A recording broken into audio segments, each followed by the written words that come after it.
itu adalah tahun 2021 dan 2022. Karena Bapak punya datanya itu hanya sampai tahun 2020. Ya. Nah, itu yang perlu nanti dilengkapi datanya yang kurang itu lagi 2 tahun. Karena kan kita mencari data 10 tahun minimal ya. Nah, itu nanti setelah lengkap datanya bisa langsung berproses. Jadi mungkin bisa diambil apa namanya suatu resume ya. Selain kita menyiapkan atau mencari data curah hujan, kita harus melakukan pengecekan lapangan terlebih dahulu. Kan begitu. Jadi yang perlu dilihat di lapangan itu adalah kondisi existing saluran, kemudian melakukan pengukuran, mulai dimensinya dia, kemudian melakukan pengukuran kemiringan saluran, kemudian memetakan jaringan drainasenya. Ya.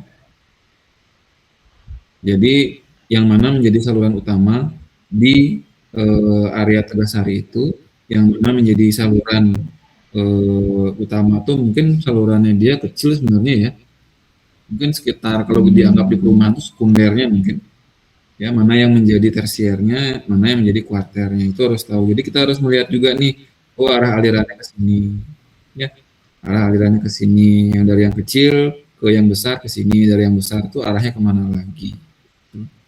Jadi nanti kita akan bisa memperkirakan, oh memang benar area itu terjadi banjir gitu loh misalnya. Kalau dari asumsinya Bapak, kenapa di sana sering terjadi banjir? Karena yang pertama, posisi di Gatsu 1 yang ada apotek Anugrah itu itulah elevasi yang paling rendah. Ya, jadi semua air mengumpul di situ. Ya. Kemudian dimensi penampangnya itu mungkin tidak cukup juga karena lewat ya air itu mengalir di jalan. Ya, kita lihat nanti dimensi penampangnya. Nah, kemudian arah alirannya itu juga harus dipetakan nanti ya.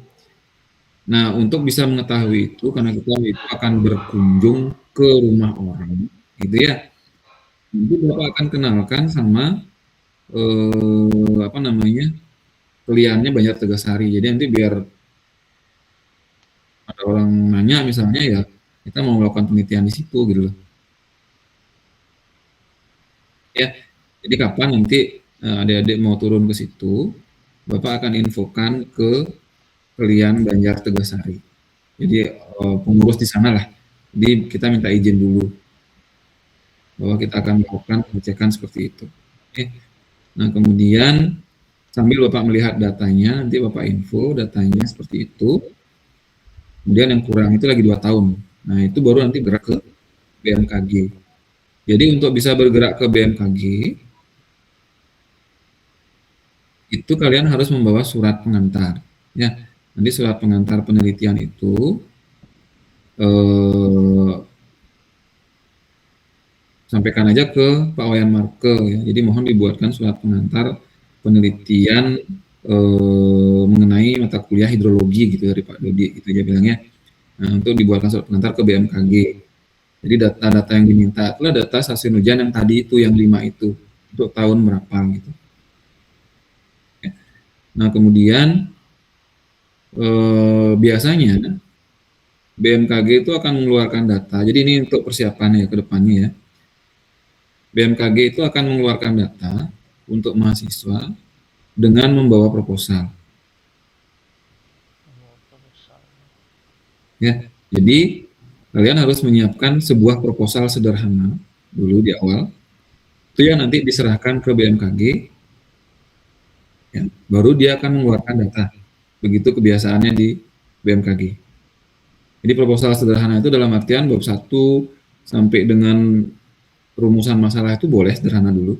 Jadi bahwa memang benar daerah itu terjadi banjir, ya kita akan menganalisis hidrologi di sana, gitu aja sampaikan. Ya, jadi kami memerlukan data terkait dengan data hujan selama 10 tahun ya untuk stasiun hujan ini. Begitu nanti ada, pokoknya kita memberikan suatu gambaran awal, kita melakukan penelitian di situ. Paling ya sekitar 5 halaman lah maksimal. Cukup itu. Ya, baru jalan ke BMKG. Jadi ada proposalnya itu, ada surat pengantarnya, baru dapat data di BMKG. Nah, setelah semua datanya itu kita dapatkan, lakukanlah analisis hidrologi itu. Nah, habis itu jadilah di sanalah diuji nanti formula yang dibuat kemarin. Ya, itu kan sudah jadi tuh sampai dengan kita mengisi data hujan yang hilang dulu, kemudian menguji kualitas data hujannya, baru melakukan proses perhitungan, ya. Jadi ada curah hujan kawasan, menghitung distribusinya, menguji distribusinya, kemudian ada analisis frekuensi itu ya, kemudian baru menghitung intensitas curah hujan, baru menghitung rasionalnya, ya. Kemudian memetakan dulu, jadi berapa luas rumah, kita hitung dari atapnya ya, kemudian kita menghitung berapa luas pekarangan, berapa luas jalan, nah itu yang kita bisa petakan di situ. Ya. Baru bisa menghitung nanti debit banjir rancangannya, ya itulah hidrologi. Kemudian bandingkanlah dengan hidrolika, kan bisa dihitung tuh, ya dimensi penampangnya berapa, ya. Kemudian perkerasannya apa, ya untuk mencari nilai Fission Manning ya. Kemudian apa namanya, beda tingginya berapa untuk mencari nilai S-nya. Nah itu ketemulah nanti, baru dibandingkan. Ya, ternyata debit yang bisa ditampung oleh saluran existing itu adalah 5 gitu ya, 5 meter kubik per detik misalnya. Sedangkan dari debit banjir rencana yang Q2 tahun lah anggapan ini di kota, oke, itu ternyata 7 meter kubik per detik. Jadi wajar di sana banjir. Ya. Kan sampai di situ aja rencananya mau dicari kan. Belum kita membahas bagaimana cara mereduksi, bagaimana cara apa namanya, mengurangi debitnya itu kan begitu kan. Nah itu yang nanti kedepannya di metodologi penelitiannya itu, ya. Jadi kan ada cara-cara yang tadi itu, ada yang menggunakan pemanenan air hujan, ada yang menggunakan sumur resapan dan biopori seperti itu. Ya. Jadi nanti Bapak pecah lagi itu untuk persiapan di MEPEN di semester 6, ya metodologi penelitian. Jadi kalian udah punya topik masing-masing tuh, silakan diambil. Jadi ada yang membandingkan nanti metode rasional, Van Warweduen, kemudian sama Melchior, ya. Kemudian nanti menggunakan apa namanya, mengevaluasi dimensi penampangnya. Kemudian nanti akan ada menggunakan pemanenan air hujan, ada yang menggunakan sumur resapan dan biopori. Seperti itu nanti ke depannya. Silakan nanti mau dipilih yang mana. Ataupun kalau memang daerahnya beda-beda, bisa saja sama. Ya, analisis hidrologinya sama kan, ini lokasi yang berbeda nanti kan. Jadi penggunaan bagaimana cara mereduksi, yang paling keren mungkin bagaimana cara mereduksi atau mengurangi debit banjir, itu yang paling bagus sebenarnya. Tidak perlu kita membandingkan metode lagi ya. Kita perlunya itu adalah bagaimana cara mereduksi kan begitu kan. Nah itu penting bagi satu ini, bagi masyarakat itu sebenarnya. Oh ternyata dengan ini seharusnya bisa kita kurangi debit banjirnya itu. Ya itu ke depannya nanti.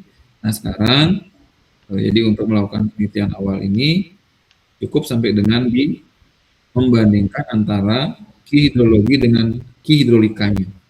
Nah, jadi kita membuktikan bahwa memang benar di sana itu terjadi banjir. Jadi nanti akan ada hasil, oh karena ini hasilnya memang benar terjadi banjir. Itulah. Nah itu yang bisa kita berikan nanti ke warga atau Banjar Tegasarinya. Pasti dia akan nanyakan solusinya apa, baru kita pikirkan nanti itu. Ya kita bisa lagi melakukan penelitian selanjutnya. Misalnya seperti ini yang punyanya Putri ya.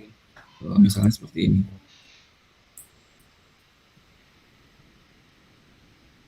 Nah, yang ini ya. Nah, ini dia menggunakan kampus sebagai lokasi untuk model pemanenan air hujan. Ya, ini adalah lingkungan kampus nih. Jadi yang bisa dipanen itu adalah air hujan yang jatuh di atap. Ya, jadi air hujan yang jatuh di atap itu kalau tidak kita tampung pasti akan jatuhnya ke tanah kan, mengalir segala macam ya. Ini yang kita tampung, ini yang didesain. Nah, dari hasil desainnya itu lumayan bagus. Di sini didapatkan bahwa eh, apa namanya, dia akan bisa menambah air itu ya. Nah ini, jadi dari hasil analisis di atas dapat dilihat bahwa kapasitas dari RWH, jadi menampung RWH itu adalah bisa untuk 4 bulan. Ini ya 4 bulan di mana airnya itu defisit gitu pada bulan Juli, Agustus, September, dan Oktober gitu. Kalau di kampus itu kan sebenarnya sering kekurangan air loh sebenarnya ya. Jadi untuk flushing, untuk kamar mandi itu sering kali kecil airnya. Mm-mm. Ya. Nah pada bulan-bulan kering itu gitu. Nah pada bulan kering itu bisa terbantu dengan adanya pemanenan air hujan. Nah ke sana nanti ke depannya ya kalau kita akan melihat eh, apa sih sebenarnya aplikasi di lapangan itu. Jadi untuk bisa mengurangi debit banjir ya seperti itu.